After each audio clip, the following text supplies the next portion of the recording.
Guess what it is? Guess what time it is?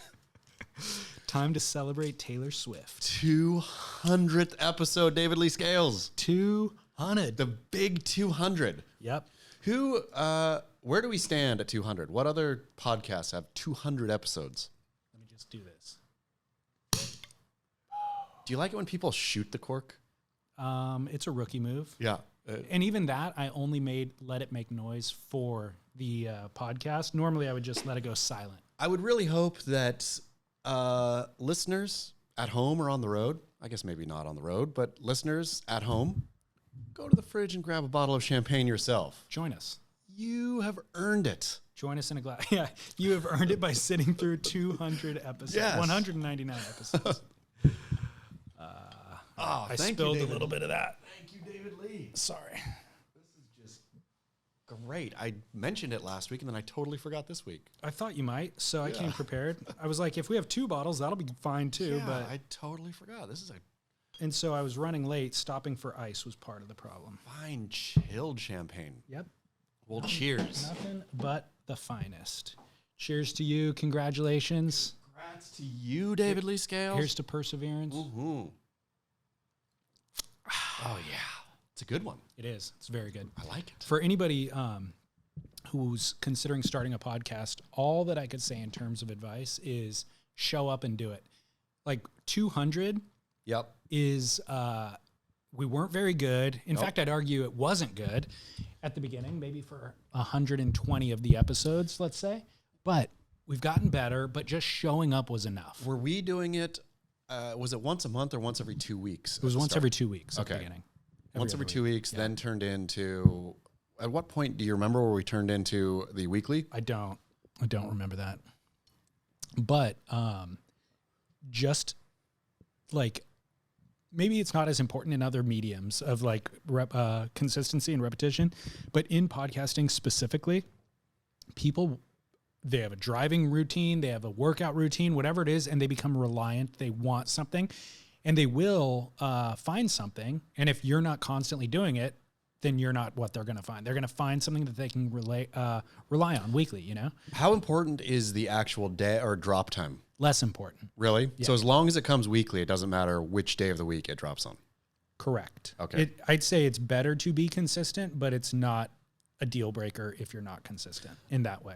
The network has grown so much since we first started all those years ago. How many years ago was it? 5? 6? 2018, so coming up on 5. I'll look years ago? up when our first episode was.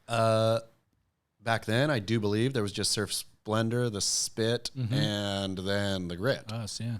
And now we've got Justin Jay's very epic podcast. The Plug. Do people listen to The Plug? Yep. They should. Well, Justin Jay gets the best guests That's the thing. of all. Yeah, and it's not all surf, but it's way bigger than surf. You know, everybody from Ireland Baldwin to Tony Hawk and Paul Rodriguez, stuff like that. Yeah. A lot, and you know, a lot of people I don't even know who they are, but they're very important in their world and interesting, nevertheless. Yeah. So, but yeah, so Justin's doing that. Ultimately, what has happened? Okay. Oh, wow. Our first episode was actually 2017. Wow. June. 6 years. Oh my gosh. 6, I guess 5.5 years. That's crazy. I don't know why I thought it was 18. Yeah, 6 years. What was the first episode? Does it have a title? No, they're all just named after the date. I'll read you that description, though. It says, Chaz Smith joins David Scales again to spill the gossip over at Beach Grid. The boys ponder why no one is willing to discuss the details surrounding Owen Wright's head trauma. Ooh. They then dissect Reno Abalera and Matt Warshaw's blood feud. Forgot about that. Totally The forgot state about of that. women's surfing and Chaz's latest book and film projects. That sounds like a great episode, David Lee Scales. I don't recommend people get listen. So I was talking to somebody on the phone last week, a mutual friend of ours, and we were talking about this show, and I was like, you know, when we, in my vision of it, the way that I remember kind of the development of the show, you are a provocateur. The initial kind of concept that I had in my head was like more TMZ related, like gossipy. Yep. You're a provocateur, so I'll let you be a provocateur and I'll tee it up and you can just be provocative and that'll be fun and interesting and entertaining, you know? And then, Lo and behold, well, I lost my grit. well, that happened too along the way, but what I was explaining was that there was a lot of mudslinging, and it turns out to actually not be that entertaining after 90 minutes, week after week, or bi-weekly at that point. So then we realized through listener feedback, 6 months in, let's say, I'm like, okay, I will argue back. I'll take the counterpoint. Whatever it is you're talking about, I'll take the counterpoint and argue back. And I think we then hit a phase where you weren't ready to defend your stance. You would say something asinine, and then I'd defend it, or I'd take the opposite, and you would be like, "Oh yeah, yeah." And so that was not very interesting, you know. And so, but you're obviously smart enough, critical thinking enough to where you can defend your point. And so after we sorted out that, then we found a rhythm where it was like, okay, now you can defend, even if you say something asinine, you can defend it. I feel real good. Yeah, and so I think the show's gotten a lot better. So I don't recommend that people go back and listen to those early episodes, but at the time they served a purpose, and there was no other content at that time that was, there wasn't enough surf podcasts essentially, and people wanted surf content. And so they had nowhere else to go. The thing with, I mean, as you mentioned, showing up, just simply showing up as important to the medium, I think a sort of in writing, I hear a lot of people who want to start writing and they are worried. They want to make their stuff perfect before they publish anything or before they put anything out publicly. Right. And my advice is always, man, you're going to look back, no matter how perfect you think it is in the moment, you're going to look back in 5 years, 6 years, 5.5 years, and completely cringe at your early work. No matter what. No matter what. Totally. That is part of being, I think, not necessarily even an artist, but just putting things out there, putting things out publicly. The things you put out 5 years ago are going to sound and be embarrassing 5 years on. This exact podcast right now will maybe be embarrassing in 5 years, except that is the one thing I think that sort of happens. The more you hear your own voice and or read your own work and or get better at doing it, the less embarrassing it is in the future. So I would imagine we would listen to this show in 5 years and think, well, it's what we do. Maybe it's not the highest pinnacle of art, but that is representative of what it is. That's what I think it is. It is matching the voice or the tone with what it is. It's not trying to be something that it's not. It's not aping something else. It's not it just is what it is, right? I feel this show at this point is what it is. Agreed. And we have a better understanding now of what it is than we did prior, you know? And also, again, as it was okay for the time, this is currently okay for the time. Sure, exactly. And so in 2 years or at episode 400, it'll be a different time and we'll have different opinions about it. But right now, this services a certain audience. Exactly. So thanks for listening. Yeah, everyone. thanks. Yeah, thanks for hanging in there. 200 episodes, giving a lot of grace too. I mean, so much grace.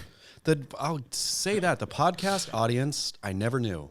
You've taught me about podcasting. You've taught me that there was an audience. I was so confused those early days. So confused.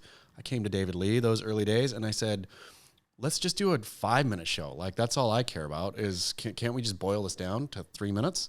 David Lee said, no, people actually want to listen. And the graciousness, I don't know how it ranks these days, but remember when we did that like 3 or 4 hour long show? It was a 3-hour one, yeah. Yeah. And Monster Pod. We were able to point to Joe Rogan. Yeah. Because Joe was doing 3-hour episodes, you know, and daily even. I think he did 2 or 3 a week or something, yeah, at that time. So, yeah, it was, at least there was an example that we can model off of. But yeah, the graciousness, I think, and the intimacy of a podcast is way different than writing or, yeah, I think. It is. It's definitely different than writing. Well, it's funny now that we're filming and then now taking clips of those videos and putting them on Instagram. Our video editor in New York is cutting a couple of clips. I'm like, find something that's kind of sensational that'll engage people on Instagram and maybe they can debate about it in the comment section or whatever. Inevitably, whatever we cut, I cringe to put it up because it's like in the context of a 90-minute conversation, it works. And if people are listening, choosing to log in, choosing to push play, sit through the 90 minutes, and at 45 minutes, we say something sensational with all the context built around it, we can get away with it. Sure.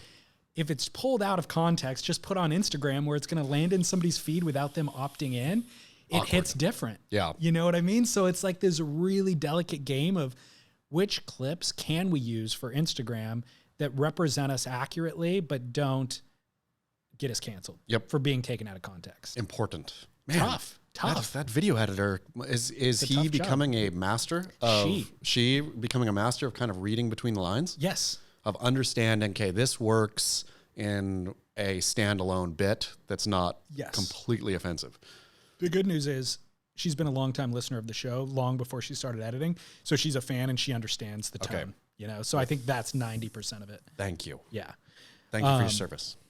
What else was I going to tell you about? Oh, in regards to 200 episodes, I talked last week about going back and pulling clips and all that sort of stuff, building a recap of the body of work. Yes.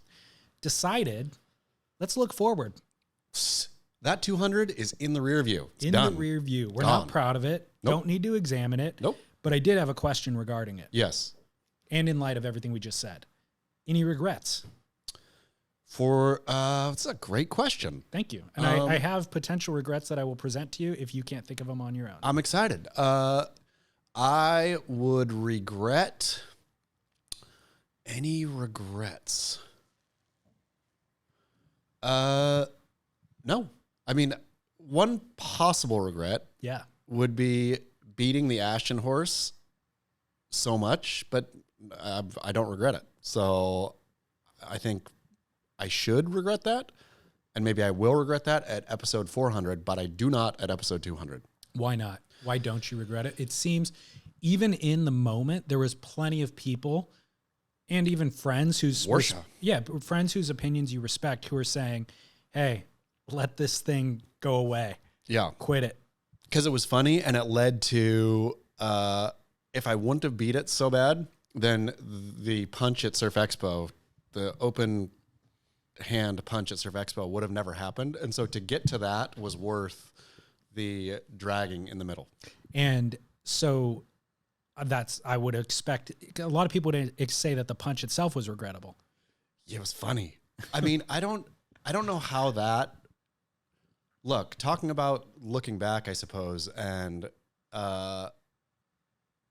going along and looking back and thinking, that was a cringeworthy moment. Should have been. To me, it was pure funny. The amount of talk and laughs, I think, that generated was well worth the thing in and of itself. It certainly was for me in downloads. Yeah. You know what I mean? I mean, like I was not looking at it or I think I was aware of it at the time, but it wasn't designed that way by any measure.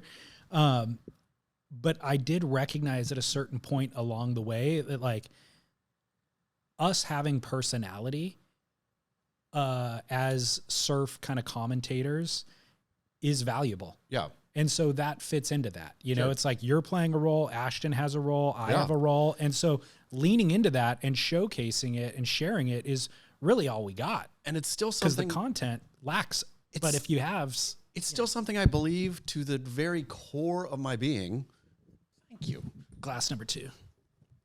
I should vamp while I'm pouring this, but listeners can just wait it out. Oh yeah, that's a good pour. Man, I could tell you own a wine shop by that pour. I still think it. I've thought it from day one. I mean, I think it was the absolute original, maybe even Ashton debate thing was, and then, I mean, there was more surf properties then than there are now, right? Yeah, So there was Surfer Surfing, all of these. Most of them are defunct now. But still, I never understood why we didn't lean into the yellow journalism wars back in the day, William Randolph Hearst versus Pulitzer, this kind of, making these personalities fighting and then raising sort of interest and fun in the margins, right? Because why Totally. not? And so I still go after stinking yesterday, Zach Weisberg and the kooky inertia, right? Or when I flick stab or any of those other ones. Nobody, Surfline, zero response ever, which I get that it's not amusing to them apparently, but I will stand by, which is why I don't feel bad about the Ashton thing. I will still stand by. It is amusing to the reader and or listener. Well, I think I would regret it. I guess I would regret something like that if I made a personal attack at somebody Yeah. that I felt was, should not have been publicized. It was a low Sure. blow Yeah. about their, I don't know, kids or something. And then that should not have been publicized. That would be a misstep on my own moral Yes. kind of how Completely. I operate in the world. But I feel like what you're talking about is you're playing a role. You're just badgering the other entity for the sake of entertainment. That's what we're doing. The rising tide raises all ships. And so the weird conundrum that gets created is they're not aware of that, or they pretend to not be aware of that and don't participate in it. So then it feels like a one-sided, punching. But they're more than welcome to hit back. That's why I've Yeah. never Yeah. I've never felt bad about it, and I'm only angry at the lack of imagination on the other side. The thought that we aren't in the entertainment business, the thought that surf media is somehow some holy thing that needs to be protected, and that we shouldn't, have personal beef and things like that for the entertainment of others in the middle. That, oh no, that is beneath us. We see, I can picture poor Zach Weisberg sitting in his Inertia. I don't think they have offices anymore. I have no clue. Sitting at home, thinking, oh, here it is again. Here's another story likening me to some adult learning kook. But I, once again, am going to take the high road because the Inertia stands for more than entertainment. We are representative of morals and blah, blah, blah. Screw you. Like, why in the world don't you? I mean, unless, again, and I will call them all out, they're all just afraid. They're all afraid to step into the ring with me, not physically, but they're afraid to step in because they know I'll just bash them all day, every day. That's the thing. It's undefeated. not in line with their brand. Like for the Inertia to publish an article that was disparaging of you personally or Beach Grit just is out of line with their brand. I mean, they have before. It just absolutely failed. Yeah. Like, get somebody funnier. Okay. Well, hey, no regrets for 200. Moving forward, probably no regrets for the next 200. Nope.